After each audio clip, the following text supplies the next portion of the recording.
What is a PLC? PLC stands for Programmable Logic Controller, a specialized type of controller extensively used in industrial automation applications. It is a digital computer used for automation of electromechanical processes, such as controlling machinery on factory assembly lines.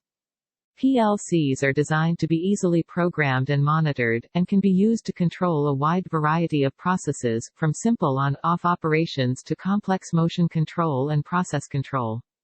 A PLC is composed of an input interface, output interface, and the CPU, or processor, which is the central processing unit and makes up the major part of the PLC. The CPU contains a program that tells the PLC how to execute control instructions. The PLC receives information from connected sensors or input devices, processes the data, and triggers outputs based on pre-programmed parameters. To illustrate, let's say we have a motor connected to the output interface and a push button connected to the input interface.